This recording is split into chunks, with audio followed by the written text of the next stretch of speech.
Un livre confession. Ce vendredi 28 octobre, Etienne Dao a publié l'ouvrage Etienne Dao, A Secret Book, dans lequel le chanteur lève le voile sur son enfance, sa famille et son parcours. Un livre riche de 400 pages, écrit par son amie de lycée, Sylvie Coma.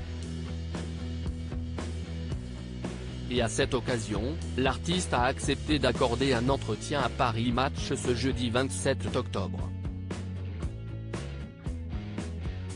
Etienne Dao est ainsi revenu sur ses 8 premières années à Oran, au moment de la guerre d'Algérie. Une époque qu'il évoque aussi longuement dans son livre. En Algérie, la vie était compliquée à cause de la guerre mais, enfant, on s'accommode de tout et l'on peut même jouer sous les bombes. Mes sœurs et moi devions éviter les cadavres dans la rue, nous baisser pour passer sous les fenêtres par peur de prendre une balle, s'allonger dans les voitures quand on circulait, a confié l'interprète de Week-end à Rome à nos confrères.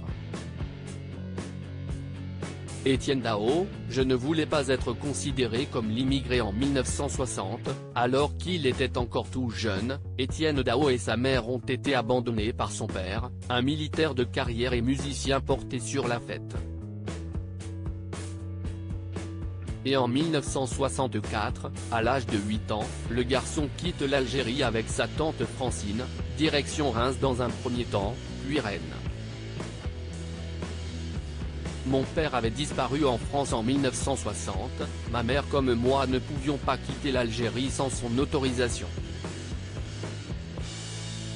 Donc je suis venu seul avec ma tante et mon oncle qui se sont occupés de moi, a poursuivi Etienne Dao qui n'a pas manqué d'être reconnaissante envers ces derniers pour l'éducation qu'ils lui ont inculquée, ce que je considérais parfois comme étant une grande sévérité de leur part était en fait un aiguillon. Cela m'obligeait à être bon à l'école pour exister. Parce qu'au fond je ne voulais pas être considéré comme l'immigré. J'avais envie d'avoir une nouvelle vie ici, d'être face à une page blanche. Cela n'a tout de même pas empêché Etienne Dao d'avoir parfois l'impression de ne pas se sentir à sa place au milieu des autres élèves. Lorsque je suis arrivé à l'école en France, mes petits camarades avaient une vie normale, ils vivaient avec leurs 2 parents, ce qui n'était pas du tout mon cas. Alors j'ai essayé de me rendre invisible, a ainsi confié le chanteur, précisant que cela a duré jusqu'à l'adolescence où, tout d'un coup, on m'a trouvé cool.